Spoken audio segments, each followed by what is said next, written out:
그러므로 형제들아 내가 하나님의 모든 자비하심으로 너희를 권하노니 너희 몸을 하나님이 기뻐하시는 거룩한 산제물로 드리라. 이는 너희가 드릴 영적 예배니라.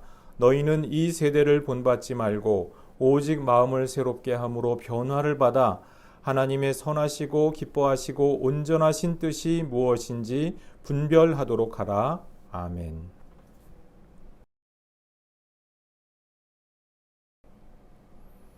자, 합당한 삶의 예배 네 번째 시간인데요. 이 로마서 12장 1절 2절 말씀은 우리 그리스도인의 윤리의 대헌장, 대원칙이라고 해도 지나치지 않을 만큼 굉장히 중요한 말씀입니다. 그래서 4주에 걸쳐서 우리가 함께 이 말씀을 상고하여 보고 있습니다. 독일어로 예배는 고테스티엔스트라고 하는데요. 하나님 섬김이라고 합니다. 하나님을 섬기는 일체의 행위, 일체의 말, 이런 것들이 다 예배라는 것이죠. 우리가 예배라고 하면은 주일날 모여서 드리는 예식, 행사, 이것으로 생각하기가 쉽지 않습니까? 그런데 그것이 아니고 하나님 섬김에 관한 일체의 것들이 사실은 다 예배라고 하는 것이죠. 삶으로 드려지는 하나님 섬김, 이 모든 것들이 예배다. 이렇게 말씀드릴 수가 있습니다. 자, 그렇다고 한다면 삶으로 드려지는 하나님 섬김은 어떤 것입니까? 우리가 지난 3주 동안 상고하여 보았던 내용을 보니까 첫 번째로 세상의 관점과 패턴에 동조하지 않는 삶, 순응하고 동화되지 않는 삶, 그러한 삶을 위하여서 내가 분투하고 노력하는 것, 이것이 하나님 섬김이다. 이렇게 말씀을 우리가 함께 나누었습니다. 둘째로 마음을 새롭게 함으로써 변화를 받는 삶, 이것이 또한 우리가 드릴 영적 예배다. 이렇게 말씀 나누었습니다. 이와 같은 예배의 삶, 삶으로 드려지는 삶, 우리가 왜, 무엇 때문에, 무엇을 위해서, 그 목적이 무엇입니까? 2절 말씀해 보니까 바로 이 부분에 대해서 말씀을 하고 있습니다. 하나님의 선하시고 기뻐하시고 온전하신 뜻이 무엇인지 분별하도록 하라. 이렇게 되어 있거든요. 이 우리말 번역에서는 얼른 잘 알아보기가 어렵습니다만 원문의 구문을 보면은요, 영어의 우리 소댓 구문 많이 알죠? 그 소댓 구문에 해당합니다. 그러니까 이것은 1, 2절 전체 내용에서 목적에 해당하는 말씀이라는 얘기죠. 자, 예배의 삶, 삶으로 드려지는 예배의 목적이 무엇입니까? 세상 패턴에 순응하지 않고 마음에 새롭게 함 받는 그 목적이 무엇이냐 이 말씀입니다. 그것은 하나님의 뜻을 분별하기 위해서다. 라고 사도 바울이 지금 말씀을 한다는 것이죠. 하나님 뜻을 분별하는 것, 이것은 우리 그리스도인의 삶에 있어서 중요한 지향점이고 목표이고 그리고 목적이라고 하는 것입니다. 이 분별이라고 하는 말이요, 원문에 보면은 도키마제인이라고 되어 있거든요. 이 도키마제인이라는 것이 어떤 그 신비로운 영적 신통력, 이런 것하고는 좀 다릅니다. 우리가 영적 분별력 하면은 어떤 신통력 같은 것들을 생각하기 쉽지 않습니까? 그런데 그렇지 않다는 거예요. 이런 것입니다. 우리가 마트에 가면은 맛보기 시식을 하잖아요. 즐거운 시간이죠. 맛보기 시식을 할 때 이제 그 시식을 이렇게 해주시는 그 마트 아줌마들이 뭐라고 하세요? 이번에 나온 신상이에요. 가격 할인에 1+1 프로모션까지 하니까 이 혜택을 놓치지 마세요. 많이 사가세요. 그러면서 이렇게 많이 사가세요 하면서 이렇게 찝어서 이렇게 하기도 하고 그러지 않습니까? 자, 그렇게 마트 아줌마들이 관심을 끌죠. 그럼 우리는 어떻게 하면 됩니까? 이것이 1+1이니까 가격도 할인한다니까 덥석 집으면 되겠어요, 안 되겠어요? 이것이 정말 좋은 제품인지, 나에게 정말 필요한 것인지 잘 따져봐야죠. 이 회사가 믿을 만한 회사인지, 이 제품이 과연 믿을 만한 제품인지, 정말 맛있는지, 이런 것들을 다 따져보고 시식도 해보고, 그러다가 아니다 싶으면 어떻게 해요? 그냥 먹고 가죠. 한번 받아 먹어보고 가는 것이고, 괜찮다 싶으면 어떻게 해요? 이거 괜찮네 싶으면은 하나도 집어가고 더 필요하면 2개도 집어가고, 그죠? 그렇게 하는 것이죠. 괜찮다 싶으면 이제 소중하게 이렇게 품에 안고 집에 돌아가는 겁니다. 그렇겠죠? 근데 분별한다는 것, 도키마제인이라고 하는 게 바로 이런 것이라는 것이에요. 정말 그런가 아닌가 잘 따져보고, 이것이 아니다 싶으면은 마음에서 버리고요, 맞다 싶으면은 마음에 이렇게 소중하게 품는 것, 이것이 바로 도키마제인이라는 말씀입니다. 시험하여 보고, 테스트해 보고, 그리고 나서 맞다 싶으면 승인하고 인정하고 받아들이는 것, 이것이 분별이다, 도키마제인이다 라는 것입니다. 로마서 1장 28절에 보니까 이렇게 기록이 되어 있습니다. 또한 그들이 마음에 하나님 두기를 싫어하며 하나님께서 그들을 그 상실한 마음대로 내버려 두사 합당하지 못한 일을 하게 하셨으니, 이렇게 기록되어 있거든요. 여기 보면은 마음에 하나님 두기를 싫어한다라고 하는 표현이 있어요. 근데 이것이 하나님에 대해서 도키마제인 하기를 싫어한다, 원문에 보면 이렇게 되어 있어요. 무슨 말이죠? 하나님에 대한 소식이 있는데, 하나님에 대한 어떤 막연한 느낌 같은 게 있는데, 이것이 정말 그러한가 따져보고 생각들을 모아보고, 그리고 어떻게 한다고요?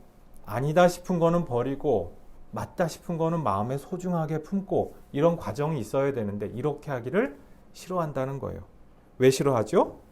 귀찮으니까, 짜증나니까, 불편하니까.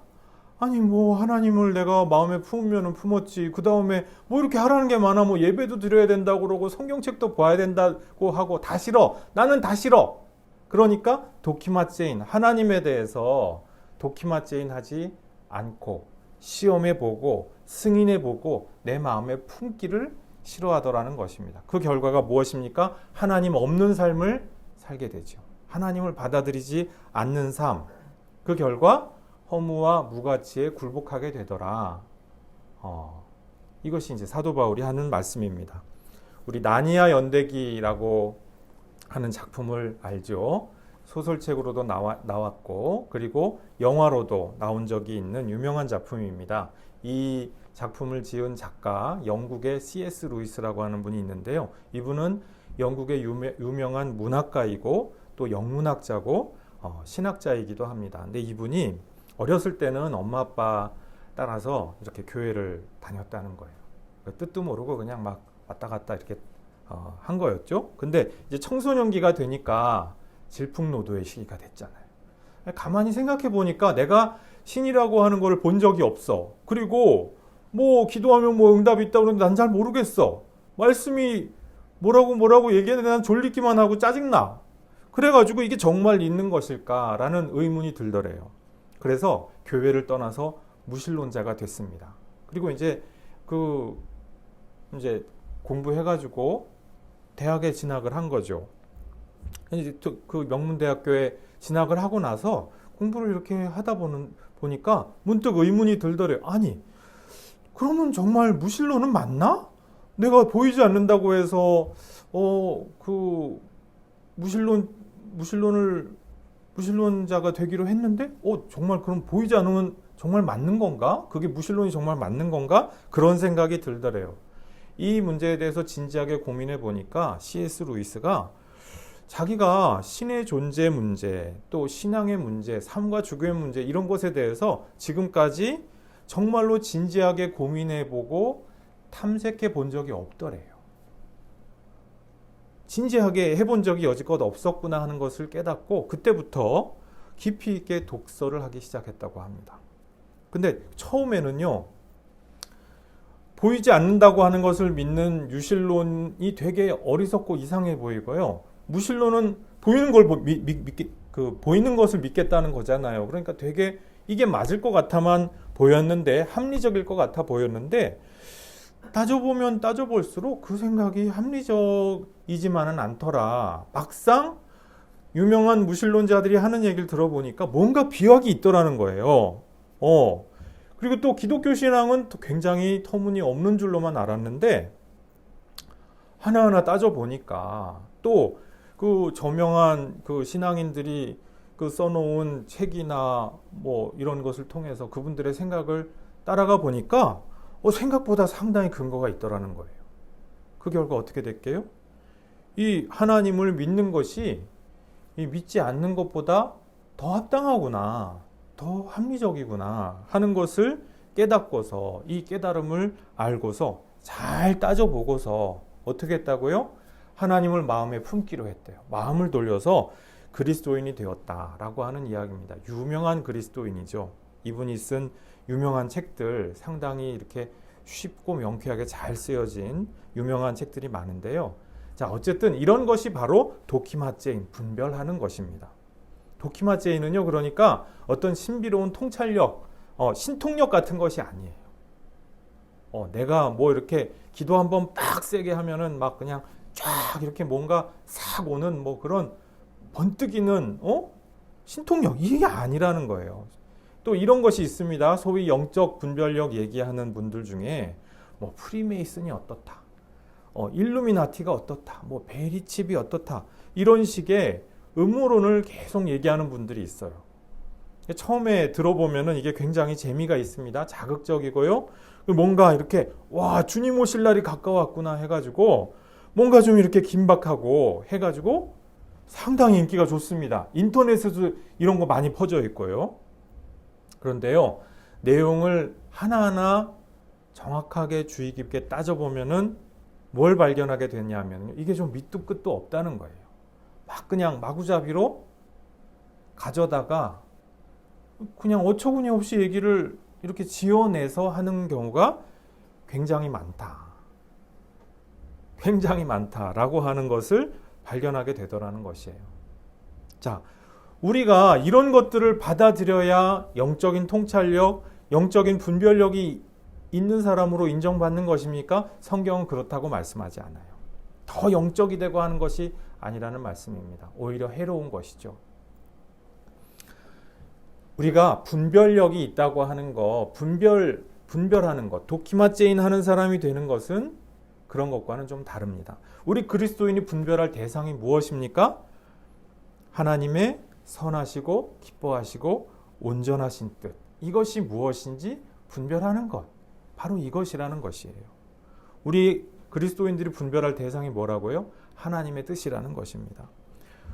오늘 오전에 누가복음 3장 말씀 가지고 말씀 나눴지 않습니까? 세례 요한의 선포를 듣고서 무리들이 나와서 묻습니다. 우리가 무엇을 해야 합니까? 무엇이 과연 하나님의 뜻입니까? 저는 어떻게 살아야 됩니까? 그러니까 세례 요한이 어떻게 하죠? 바로 이러한 것이, 저러한 것이 하나님의 뜻이다. 이 뜻을 따라서 열매를 꼭 맺어다오. 세게 말씀하시잖아요. 이렇게 일러주시지 않습니까? 우리 삶에, 내 삶의 구체적인 형편과 처지 가운데에서 과연 어떤 선택을 하는 것이 옳으냐. 사실은 이것은 그리스도인들만 하는 고민이 아니죠. 세상 모든 사람들이 합니다.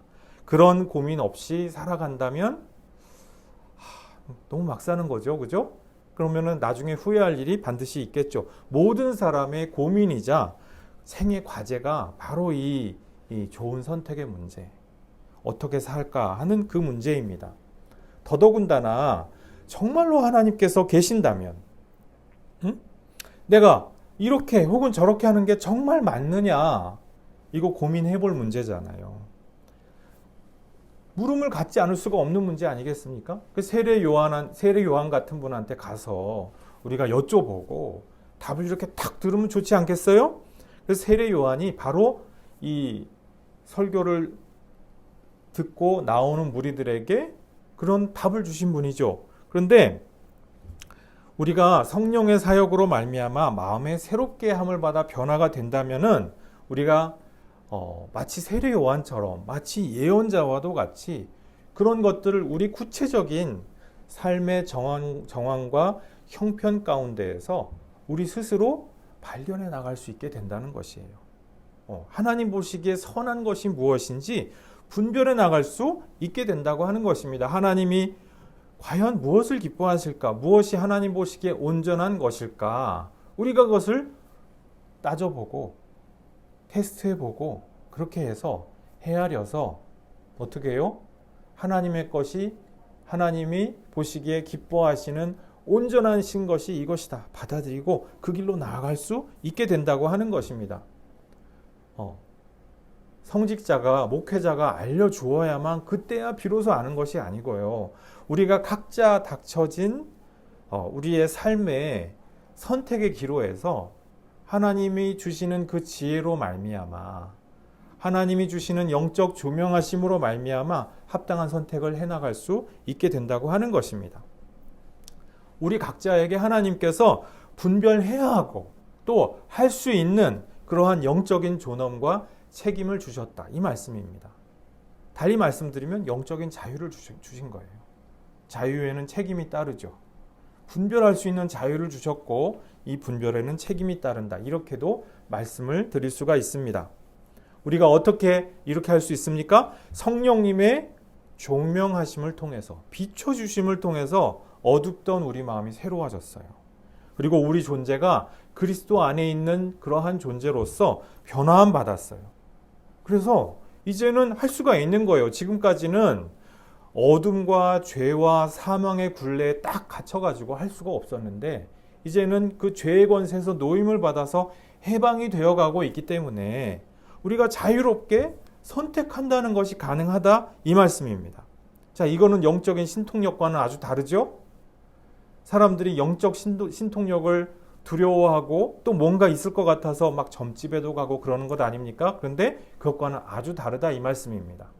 우리에게 주시는 하나님의 은혜로 말미암아 그리고 성령의 조명하심으로 말미암은 지혜로 말미암아 합당한 선택을 우리가 할 수가 있다는 거예요. 자, 하나님과 예배와 기도와 찬송 가운데서 말씀 안에서 연결되고 교통하는 가운데 이것이 가능하여진다는 말입니다. 그런데 영적인 신통력, 내가 기도 한번 빡 세게 하면은 그 다음에 나한테 하나님이 빡 뭔가 이렇게 전류가 쫙 흐르는 것 같은 뭔가를 쫙 주시면 그때부터 내가 쫙 뭔가를 할 수가 있어요? 하나님이 제가 거듭 말씀드립니다만 하나님이 그렇게 일하실 수도 있습니다. 그런데 보편적으로 우리 그리스도인 모두에게 주시는 은혜가 있어요. 그건 어떤 것이냐면은 이렇게 분별을 해나가서 발견해 나가는 은혜입니다. 이것은 어떤 신통력이나 그런 것과는 조금 다르죠. 모든 사람들과 모든 관계 속에서 상호작용을 하는 가운데 또 외부 세계화하고 상호작용하는 가운데 내가 분별을 할 수 있는 은혜가 있다 이 말씀입니다. 따져보고 시험해보고 승인하고 하는 자유롭고도 그리고 은혜로운 이 이성의 탐색 과정 이것이 가능해진다는 것입니다. 나 혼자 독불장군처럼 마음대로 하겠다는 방종하고는 좀 다르지요? 주변 동료들의 도움을 받아서 이웃들의 도움도 받고 모든 것들 사려 깊게 의견을 교환하고 그런 가운데 가장 합당한 선택을 할 수 있는 사람이 날마다 되어간다 이 말씀입니다. 데살로니가 전서 5장 21절 말씀해 보니까요. 범사에 헤아려 좋은 것을 취하고 이렇게 기록이 되어 있습니다. 범사에 모든 일이거든요. 교회 일만이 아니고 모든 세상사 가운데에서 헤아려서 좋은 것은 우리가 다 취할 수 있다는 말씀입니다. 선한 것은 다 취할 수 있다. 하나님 보시기에 선한 것들은 우리가 다 취할 수 있는 영적인 자유가 있고 분별력이 있다. 이 말씀입니다. 교회는 선이고 세상은 악마고 사도 바울은 이렇게 말씀하시지 않죠. 세상 가운데에서도 교회 안에서만이 아니라 성경 안에서만이 아니라 세상 가운데서도 무엇이든지 선하고 올바르고 그리고 이로운 것이 있다면 헤아려서 좋은 것들을 다 취할 수 있다 이 말씀입니다. 자, 이 분별하는 힘. 그런데 이것은 어떻게 해요? 한번 빡 하면은 얻어지는 거예요? 그런 것이 아니라 말씀드렸습니다. 하루아침에 갑자기 얻어지는 것이 아니라는 것이죠. 성령의 은사로서 우리에게 선물로 주어지기는 하는데요. 훈련하고 단련하면서 발전시켜 나가는 것이죠. 우리 아이언맨이나 스파이더맨이나 아이언맨이 이 철갑을 두른다고 해서 그 순간 갑자기 막 이렇게 어마어마한 전투를 수행할 수 있는 대단한 초인이 되는 게 아니잖아요. 스파이더맨이 스파이더맨으로서 이렇게 펄펄 날아다닐 수 있는, 펄펄 날 수 있는 그런 능력이 생겼다고 해서 그 능력이 생긴 그 당일날 갑자기 펄펄 날아다니게 되지 않았죠. 그죠? 모든 능력은 그런 발전의 순서가 있는 거예요. 하나님께서는 우리에게 어마어마한 신비롭고 거룩한 영적인 분별력이라고 하는 것을 주셨습니다. 그래서 이것을 가지고 우리가 열심히 훈련하고 더 단련하고 발전시키고 하다 보면은 나중에 보면 이게 엄청 근사한 능력이 되어 있다는 거예요. 아이언맨의 능력보다도 더 근사한, 스파이더맨의 능력보다도 근사한, 어떤 슈퍼히어로의 그 능력보다도 근사한 그러한 영적이고 거룩한 능력이 우리 안에서 지금 꽃 피우기를 기다리고 있다는 말씀입니다. 자, 그렇다면 영적 변화가 일어나는 시점, 과연 언제일까요?